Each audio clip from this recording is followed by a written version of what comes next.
from 40,000 up to 5.5 lakh rupees per year scholarship is provided from Raman Kant Munjal Scholarship 2025-26 programme, और जो कि hero finance corporation की तरफ से चलाया जा रहा है, और इसका implementing partner buddy for study है।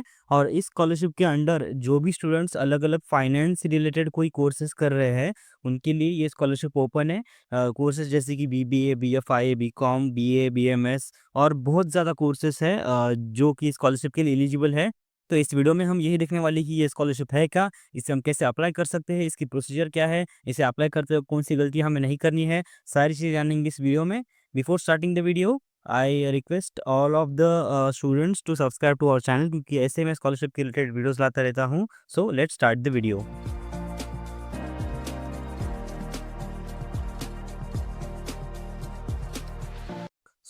जैसे कि मैं बोल रहा था कि इसका जो इम्प्लीमेंटिंग पार्टनर है वो बडी फॉर स्टडी है, मतलब बडी फॉर स्टडी के वेबसाइट के थ्रू आप इस फॉर्म को भर सकते हो।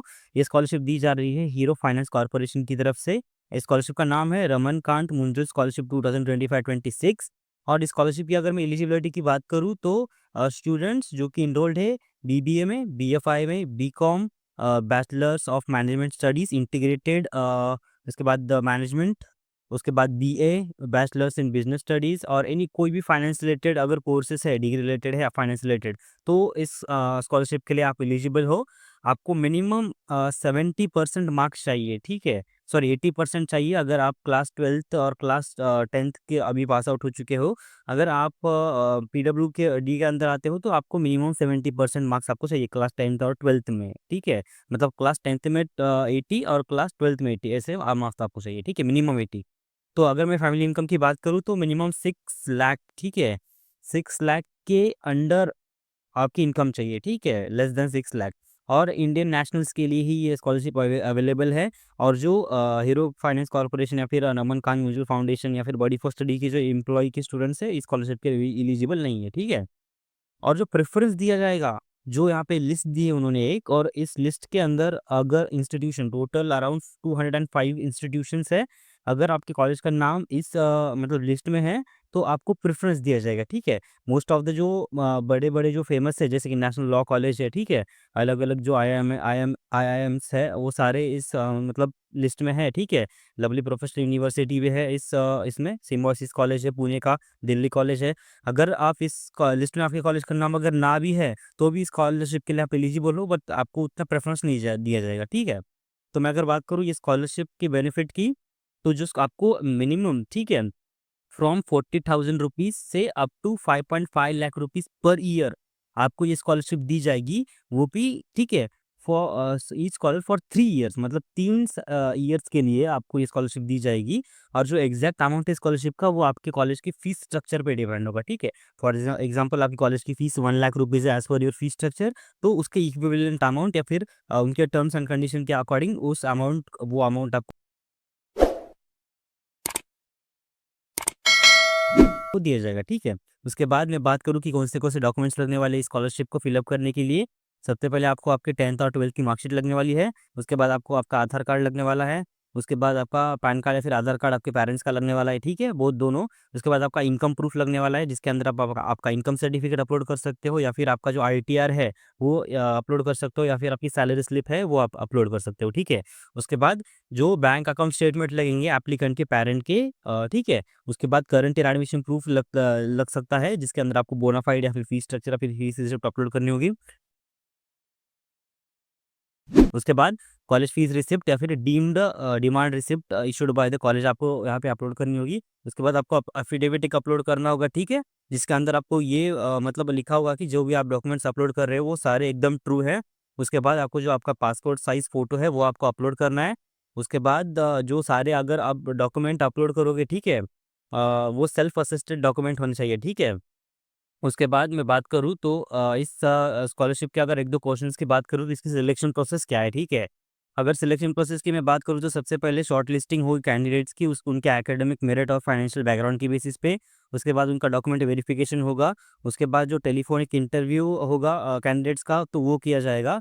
उसके बाद जो इंटरव्यू होगा सिलेक्टेड कैंडिडेट्स का, मतलब शॉर्ट लिस्टेड कैंडिडेट्स जो भी है उनका इंटरव्यू हुआ होगा, ठीक है? मतलब वो किसके साथ? विद द लीडरशिप टीम जो है हीरो फाइनेंस कॉर्प की, उनके साथ आपका जो है वो इंटरव्यू होगा, ठीक है। उसके बाद आपकी फाइनेंशियल मतलब सॉरी फाइनल सिलेक्शन होगा स्कॉलर्स का, ठीक है। उसके बाद अगर मैं बाकी एक दो क्वेश्चंस की बात करूँ तो मतलब सब्सिक्वेंट ईयर तक आपको मतलब स्कॉलरशिप प्रोवाइड की जाएगी क्या, ठीक है। अगर आपका कोर्स आपका अगर 4 ईयर का है तो भी आपको अप टू 3 इयर्स तक की स्कॉलरशिप प्रोवाइड की जाएगी।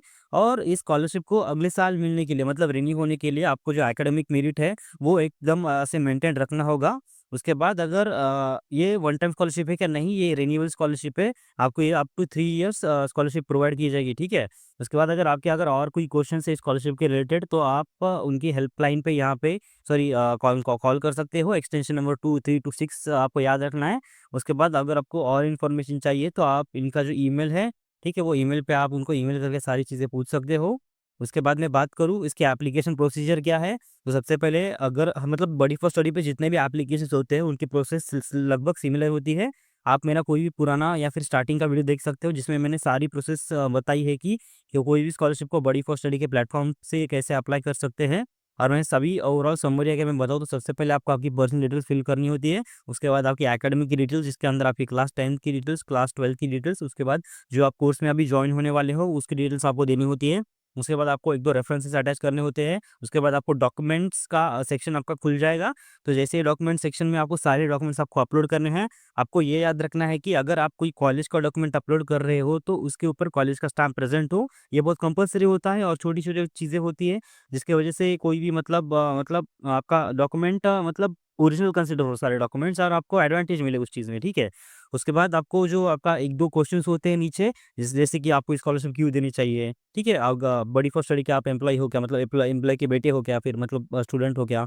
तो वो आपको ऐसे चा कुछ क्वेश्चन्स पूछते हैं, आप हमें आपको स्कॉलरशिप क्यों देनी चाहिए? आपको क्यों लगता है स्कॉलरशिप के लिए आप एलिजिबल हो? आपके बारे में बताइए, आपके घरवालों के बारे में बताइए, आपकी फैमिली कंडीशन के बारे में बताइए, आपने ये कोर्स क्यों चुना? आपका फ्यूचर गोल क्या है? ऐसे कुछ क्वेश्चन्स होते हैं जिनका आंसर आपको प्रॉपरली देना है, क्योंकि ये आंसर्स पे ही थोड़ा-फार आपका मतलब चांसेस बन जाते हैं ज़्यादा स्कॉलरशिप मिलने के लिए। मैंने जितने भी स्टूडेंट्स देखे हैं वो जो अच्छी तरीके से इन क्वेश्चंस का रिप्लाई देते हैं, उनका जो मतलब एडवांटेज बढ़ जाता है स्कॉलरशिप में सिलेक्शन होने के लिए, ठीक है? So that was all for today's video. Do like share this video with all 2 students जिनका फाइनेंस रिलेटेड कोई कोर्स चालू है and share this video, like the channel, turn on the notifications क्योंकि बहुत जनों ने अभी भी नोटिफिकेशंस ऑफ करके रखे हुए हैं, जिसकी वजह से उनको स्कॉलरशिप के रिलेटेड मतलब अपडेट्स नहीं मिल रहे हैं। So turn on the notification. Thank you so much for watching the video.